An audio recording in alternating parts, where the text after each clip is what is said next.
এই সমাজ এই জমিন এখন বিপ্লবী চায়। সে বিপ্লব আব্রাহাম লিঙ্কনের আদর্শের বিপ্লব নয়, সে বিপ্লব কার্ল মার্কস, মাও সেতুং আর লেনিনদের বিপ্লব নয়। বাংলার মাটি আরেকটা বিপ্লব দেখতে চায়। সে বিপ্লব হবে আল কোরআনের বিপ্লব, সে বিপ্লব হবে ইসলামী সমাজ গঠনের বিপ্লব। সেই বিপ্লবের জন্য 2000 যুবক নয়, যদি 2 লক্ষ যুবকের তাজা বুকের শাহাদাতের রক্তের প্রয়োজন হয়, সে রক্ত দেওয়ার জন্য শহীদ ঈদগাহে কারা কারা জমায়েত হবে, কারা কারা জমায়েত হবে। বলছিলাম জাতির উদ্দেশ্যে প্রদত্ত মক্কা বিজয়ী মহাবীর আমিরুল মুমিনিন নবিয়ুল্লাহ খলিফাতুল্লাহ ফিল আরদ খলিফাতুল মুসলিমিন মুহাম্মদুর রাসূলুল্লাহ সাল্লাল্লাহু আলাইহি ওয়াসাল্লামের বক্তব্যের কথা আল্লাহর নবী বললেন, বৈষম্যের কারণে আল্লাহ পাক রব্বুল আলামিন পৃথিবীর বহু জাতিকে ধ্বংস করে দিয়েছেন। সুতরাং শুনে রেখো, আমার দ্বারা বৈষম্য হবে না। শুধু আমার বংশের লোক দেখে, আমার গোত্রের লোক দেখে, আমার রক্তের আত্মীয়তার সূত্রের কারণে আমি অপরাধ প্রমাণিত হওয়ার পরেও তার উপর কোরআনের বিধান বাস্তবায়ন করব না, এটা আমার দ্বারা সম্ভব নয়। এরপরে আল্লাহর নবী যে কথাটি বললেন, সেই কথা যদি আল্লাহর নবী হাদিসে না বলতেন, তাহলে সেই কথা উচ্চারণ করতে আমাদের জিহ্বা কেঁপে উঠত, আমাদের বক্ষ প্রকম্পিত হতো।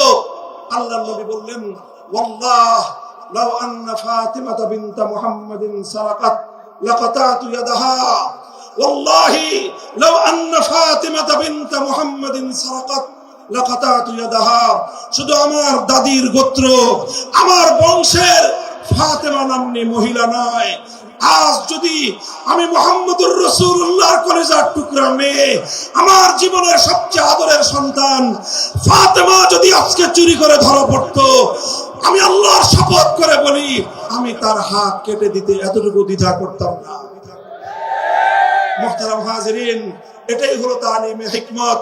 আল্লাহর কোরআনের বিধান বাস্তবায়ন করতে গিয়ে ছুরি যদি নিজের সন্তানের গলার উপর দিয়ে যায়, ইব্রাহিম খলিলুল্লাহর মতো ছুরি চালায় দিতে দ্বিধা করা যাবে না। যদি ইনসাফ কায়েম করতে গিয়ে ছুরি যদি নিজের সন্তানের হাতের উপর দিয়ে যায়, সে হাত স্তব্ধ হয়ে যাবে না, সে হাত থমকে দাঁড়াতে পারবে না। যেখান দিয়ে ইনসাফ যাবে, সেখান দিয়ে ইনসাফকে চালিয়ে দিতে হবে। রাসূল আকরাম সাল্লাল্লাহু আলাইহি ওয়াসাল্লাম ঘোষণা করলেন, আল্লাহর আয়াত নাযিল হলো, ইয়া আইয়ুহাল্লাযীনা আমানুত্তাকুল্লাহ ওয়া যারু মা বাকিয়া মিনার রিবা ইন কুনতুম মুমিনিন। হে মুমিনগণ, সুদকে তোমরা পরিহার করো যদি ঈমানদার হয়ে থাকো। যদি ঈমানদার হয়ে থাকো, কি করো তোমরা? সুদকে পরিহার করো। কি করো? ইত্তাকুল্লাহ, তোমরা আল্লাহকে ভয় করো। ওয়াজারু মা বাকিয়া মিনার রিবা, সুদের যা অবশিষ্ট আছে এই সব কিছু তোমরা পরিহার করো। আর যদি না করো, সুদ যদি তোমরা পরিহার না করো, ফাজানু বিহারবিম মিনাল্লাহি ওয়া রাসূলিহি, আল্লাহ এবং তার রাসূলের পক্ষ থেকে যুদ্ধের ঘোষণা শুনে নাও। হে জাতি, হে মুসলিম সম্প্রদায়, আমরা তোমাদের কাছে পয়গাম পৌঁছে দিতে চাই। আল্লাহর উপর বিশ্বাসী জাতি, আল্লাহর নবীর উপর আস্থাশীল জাতি কোনদিন সুদি কারবার করতে পারে না। সুদ ভিত্তিক অর্থ ব্যবস্থা দিয়ে তাদের সমাজ চলতে পারে না। আল্লাহর উপর বিশ্বাসীদের সমাজ যদি হয় সুদ ভিত্তিক, তার অর্থ হলো রাত দিন আল্লাহ এবং তার রাসূলের। যে মুসলিম জাতি আল্লাহর সাহায্য নিয়ে বিশ্বব্যাপী বিজয়ী হওয়ার স্বপ্ন দেখে, সে মুসলিম জাতি যদি স্বয়ং আল্লাহর সঙ্গে যুদ্ধে লিপ্ত থাকে, তাদের জীবনেও কল্যাণ এবং বিজয় আসার সম্ভাবনা নাই। এই জন্য মুসলিম জাতির উত্থানের জন্য, মুসলমানদের বিজয়ের পূর্ব শর্ত হলো সুদ পরিহারের মাধ্যমে আল্লাহর সঙ্গে যুদ্ধ বন্ধ করতে হবে, আল্লাহর পক্ষ থেকে সাহায্য চাইতে হবে। কোরআনের আয়াত, সূরা বাকারার আয়াত, এই আয়াত নাযিল হওয়ার পরে আল্লাহর নবী শুধু তেলাওয়াত করে দায়িত্ব ক্ষান্ত করেন নাই, শুধু সুদের মর্ম বুঝিয়ে নিজের দায়িত্ব ক্ষান্ত করেন নাই। তৃতীয় দায়িত্ব তালিমে হিকমত, সুদকে সমাজ থেকে সমূলে উৎখাত করার উদ্যোগ নিয়েছেন। বলেন সুবহানাল্লাহ।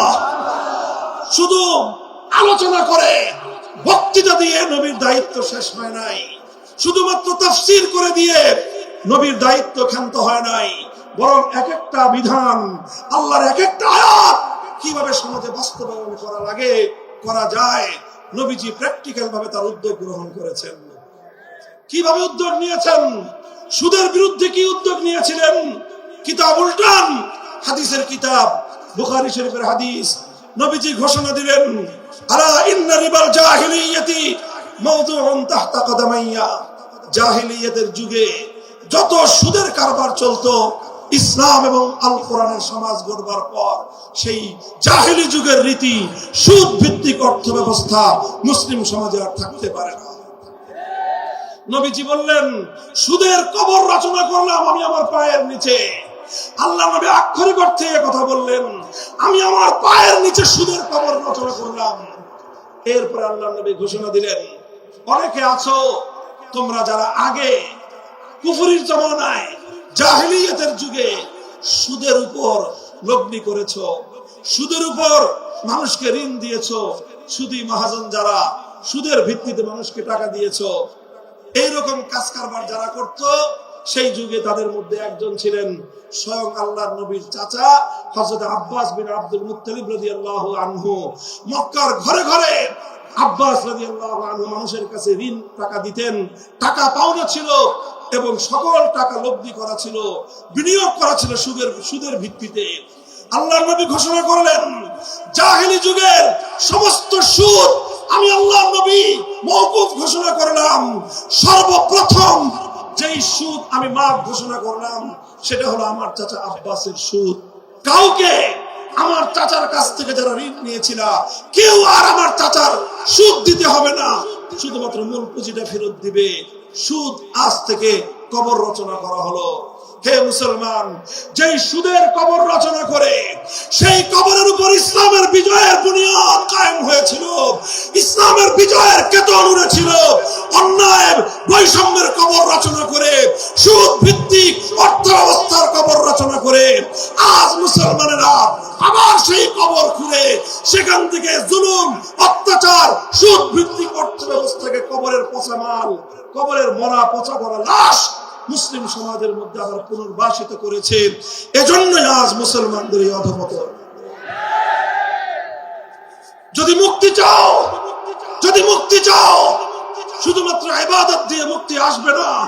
ইবাদত যেমন করতে হবে, যেরকম নামাজ, রোজা, হজ, যাকাত, তাসবিহ, তাহলিল আদায় করতে হবে, ঠিক একই ভাবে সমাজ সংস্কার করার জন্য সমাজ থেকে জুলুম দূর করতে হবে, বৈষম্য দূর করতে হবে, বেইনসাফি দূর করতে হবে, সুদ ভিত্তিক অর্থ ব্যবস্থার বিরুদ্ধে জাতীয়ভাবে ঐক্য করে তুলে সুদের বিরুদ্ধে যুদ্ধ ঘোষণা করতে হবে। রাজি আছেন তো ইনশাআল্লাহ? আল্লাহ পাক তৌফিক দান করেন। হাত নামান। 3 দফা কর্মসূচি গেল, তালিমে হিকমত সর্বশেষ আলোচনা ও সমাপ্তির দিকে।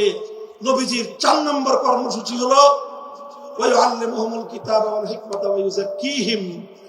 ইউযাক্কিহিম অর্থ হলো তাজকিয়া। তাজকিয়ার অনেক অর্থ।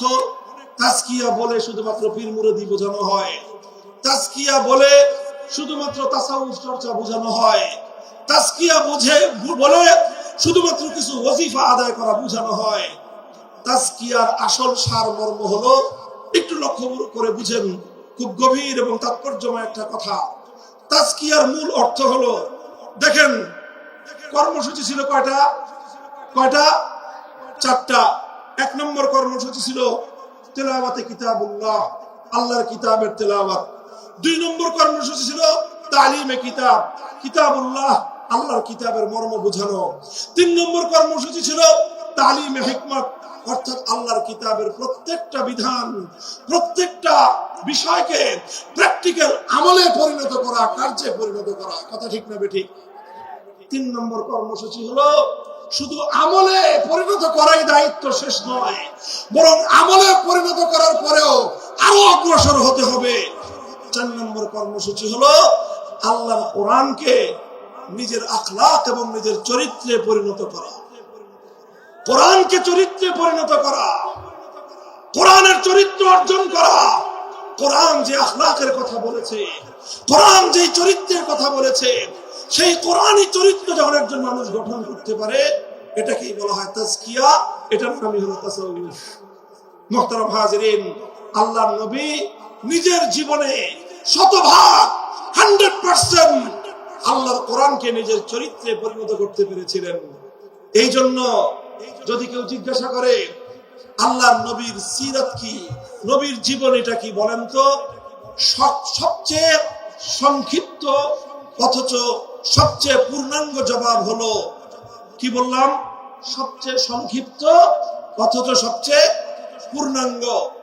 নবীর জীবন সম্পর্কে সবচেয়ে সংক্ষিপ্ত এবং সবচেয়ে পূর্ণাঙ্গ বর্ণনা হলো কানা খুলুকুহু আল কোরআন, আমার নবীর চরিত্র ছিল কোরআন।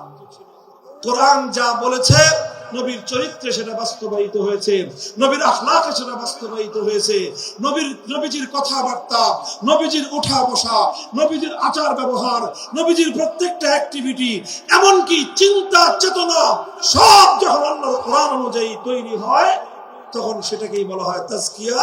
আর এটাই হলো কোরআনকে কেন্দ্র করে চতুর্থ কর্মসূচি। মুহতারাম হাজিরিন, আমি আমার আলোচনা এবার সমাপ্তির দিকে টেনে নিয়ে যাই।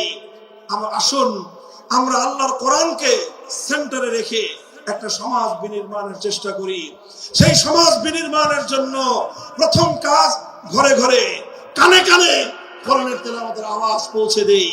2 নম্বর, প্রতিটি মুসলমানের কাছে কোরআনের মর্ম বোঝানোর চেষ্টা পৌঁছে দেই। 3 নম্বর হলো কোরআনের প্রত্যেকটা বিধান সমাজে, ব্যক্তিগত জীবনে, পরিবার জীবনে, সমাজে, রাষ্ট্র জীবনে বাস্তবায়ন করার উদ্যোগ নেই। চতুর্থ কর্মসূচি হলো আল্লাহর কোরআনকে নিজের আখলাক, নিজের চরিত্রে রূপান্তরিত করার জন্য সর্বাত্মক চেষ্টা চালাই। ইনশাআল্লাহ রাজি আছি তো? ইনশাআল্লাহ রাজি আছেন তো? আল্লাহর কোরআন শুধুমাত্র তেলাওয়াত নয়, শুধুমাত্র তাফসীর আর ব্যাখ্যা নয়, এই কোরআনকে বাস্তবে পরিণত করবার জন্য মুসলমানরা যদি উদ্যোগ গ্রহণ করে, আগামীর বিশ্ব হবে ইসলামের বিশ্ব, আগামীর বিশ্ব হবে আল কোরআনের বিশ্ব ইনশাআল্লাহ। বাংলাদেশ বাংলাদেশ বাংলাদেশ নিয়ে আমার আখেরি বার্তা এখন হলো বিপ্লবের জন্য বাংলাদেশ উর্বর হয়ে আছে। কথা বলেন ঠিক না বেঠিক? বৃষ্টির পানি পড়লে যেভাবে শীতকালের পরে বৃষ্টির পানি পড়ার সঙ্গে সঙ্গে ফসলের মাঠ যেমন চাষাবাদের জন্য উর্বর হয়ে যায়, আবু সাইদ, মুগ্ধ, সিফাত হাসান, এভাবে আমাদের অসংখ্য অগণিত বীর শহীদদের রক্ত ভেজায় বাংলার মাটি এখন ইসলামী বিপ্লবের জন্য উর্বর হয়ে আছে, আল কোরআনের বিপ্লবের জন্য উর্বর হয়ে আছে। এই সমাজ, এই জমিন এখন বিপ্লবী চায়। সে বিপ্লব আব্রাহাম লিঙ্কনের আদর্শের বিপ্লব নয়, সে বিপ্লব কার্ল মার্কস, মাও জেদুং আর লেনিনদের বিপ্লব নয়। বাংলার মাটি আরেকটা বিপ্লব দেখতে চায়, সে বিপ্লব হবে আল কোরআনের বিপ্লব, সে বিপ্লব হবে ইসলামী সমাজ গঠনের বিপ্লব। সেই বিপ্লবের জন্য 2000 যুবক নয়, যদি 2 লক্ষ যুবকের তাজা বুকের শাহাদাতের রক্তের প্রয়োজন হয়, সে রক্ত দেওয়ার জন্য শহীদ ঈদগাহে কারা কারা জমায়েত হবে, কারা কারা জমায়েত হবে। হ্যাঁ, এটা শুধু কথার কথা না, শপথ। এটা কথার কথা না, শপথ। এটা অঙ্গীকার। কার সাথে? কার সাথে? ইনশাআল্লাহ এই শপথ এবং অঙ্গীকারের উপর আমরা আমাদের জীবনের অবশিষ্ট সময়গুলো অতিক্রম করার চেষ্টা করব। করবেন তো ইনশাআল্লাহ? আল্লাহ পাক কবুল করুন, তৌফিক দান করেন।